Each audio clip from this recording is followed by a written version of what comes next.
Elviders, saya menjadi tamu Bu Susi untuk Pangandaran Airshow. Nah, ketika sudah di Pangandaran, di markas besarnya Bu Susi, belum lengkap kalau kita belum bincang-bincang dengan Bu Susi. Bu Susi, pertama, terima kasih mengundang kami.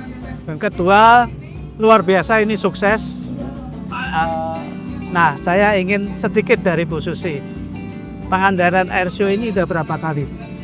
Sudah keempat kali. Tadinya namanya Jambore. Jambore. Ya, tahun lalu kita jeda karena ada acara besar lain. Jadi, tapi sebelumnya setiap tahun kita adakan. Dan 1 tahun, 2 tahun pertama kita swadaya sendiri. Alhamdulillah yang keempat ini mulai masuk sponsor-sponsor dari rekanan bisnis Susi Air. Luar biasa. Itu. Dan pesertanya, tamu-tamunya saya lihat dari United Arab Emirates, dari luar negeri banyak Bu ya. Ya, kawan-kawan duta besar pada datang, mereka sangat suportif ya. Luar biasa suksesnya. Nah, tujuan Ibu menyelenggarakan Airshow setiap tahun ini apa? Saya dulu pernah ke Amerika ke Oskos. Oh, saya Lihat bagaimana General Aviation hidup di Amerika. Saya kan orang penerbangan, jadi saya pikir kenapa tidak bikin di Pangandaran. Satu, biasanya kalau airshow itu di bandara besar yang security dan tertutup kan. Iya, betul. Orang luar yang tidak peserta tidak bisa hadir. Kalau seperti ini turis bisa nonton sepanjang area di sebelah sana walaupun tetap kita jaga keselamatan, tapi paling tidak mendekatkan airshow itu kepada masyarakat. Yang kedua, ini kan General Aviation ya, hobi-hobi bisa berkumpul bareng. Dan sebetulnya kan General Aviation Commercial it also come from the General Aviation yang seperti ini. Nah, jadi kita ya bisa gathering, sharing story and problem and everything. Saya berharap akan banyak anak-anak muda Indonesia yang tertarik dengan Dirgantara. Karena Indonesia negara kepulauan. Satu-satunya yang bisa connecting cepat, efektif, efisien adalah udara. Kalau laut is take days. Kalau udara itu pasti sangat cepat. Dan overview, oversight-nya itu lebih banyak. Lalu kalau kita mikir ya security, sovereignty dan lain sebagainya, kekuatan civil aviation itu juga bisa menjadi penopang seperti apa komponen cadangan dalam hal keamanan kan. Iya nggak Pak? Betul. Menurut saya gitu loh. Betul. Karena kalau pakai mobil kita mau lawan siapa kan masih di pulau-pulau juga. Benar. Darat. Kalau udara, laut lambat. Kecepatan zaman ini udah lewat. Walaupun kekuatan laut harus kita pertahankan. Tapi saya pikir kalau laut ya sumber daya perikanannya, sumber daya energinya. Tapi kalau efektivitas konektivitas yang cepat, efektif, efisien ya terbang. Dan saya ingin memasyarakatkan bahwa terbang itu tidak mahal. Kecuali private jet, itu lain cerita.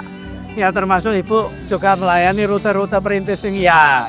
Ini pengabdian Ibu ya. Nah Bu, dari menyelenggarakan Airshow, menarik minat masyarakat. Ini kemudian Ibu juga tidak lanjuti membuka pilot school. Ya, karena sekarang pilot itu bukan cuma Indonesia yang susah, di luar negeri pun sulit. Yang kompeten dan betul-betul hasil didikan sekolah flying school yang benar. Sehingga begitu lulus mereka siap pakai. Nah, cerita bahwa Indonesia sekarang ini surplus pilot yang sekolah-sekolah di sekolah penerbangan, ternyata mereka juga kita coba rekrut, tapi pada saat tes banyak yang gagal. Karena mungkin pendidikannya kurang cukup atau mungkin belum cukup atau mungkin juga ada yang tidak yang kurang. Saya tidak yakin orang Indonesia tidak bisa dididik. Saya yakin sangat bisa. Hanya mungkin cara mendidik dan cara flying school menjalankan latihannya itu yang menjadi persoalan. Nah, kita ingin belajar dari situ. Kita berusaha mencukupi kebutuhan pilot kita dengan pilot dalam negeri. Sekarang udah lebih banyak, tetapi kendalanya adalah banyak juga pilot-pilot Indonesia yang tidak siap terjun ke Papua misal. Itu memang Jadi- cacat. Ya, bukan tidak mampu tapi tidak mau. Karena mungkin kurang confidence. Saya yakin kalau mereka dididik betul, baik, sesuai dengan kebutuhan training yang dibutuhkan, saya yakin mereka hebat-hebat kok, Pak. Baik, Bu. Hebat tuh. Nah, satu lagi yang menarik. Kemarin kan kita bersama-sama menanam mangrove. Ya, Nah, itu ceritanya gimana, Bu? saya ini aslinya kan aktivis lingkungan, Pak. Sampai hari ini pengakuan saya yang terbesar kamu tuh apa? Susi itu siapa? Aktivis. Aktivis lingkungan. Saya peduli dengan lingkungan. Saya tahu tsunami Aceh, Pangandaran, bagaimana abrasi itu memakan sepadan pantai. Jadi ya saya mulai dari dulu senang dengan lingkungan. Rumah saya pun kan kayak hutan, Pak Aldrin bisa lihat. Semua tembok saya kasih second layer. Karena untuk mengurangi climate change, suhu panas. Dan ya Bapak lihat sekarang is nice, beautiful, dan fungsional. Dan itu kan relieving, lihat pasir jadi hijau gitu kan, Bapak juga suka. Ya, saya juga beberapa tahun yang lalu ke sini juga Iya, jauh beda. Jadi ya itu hati saja. Saya senang bekerja dengan hati. Jadi saya senang mengerjakan yang saya suka. Yang tidak saya suka saya tidak mau kerjakan. Kalau ada pilihan. Iya.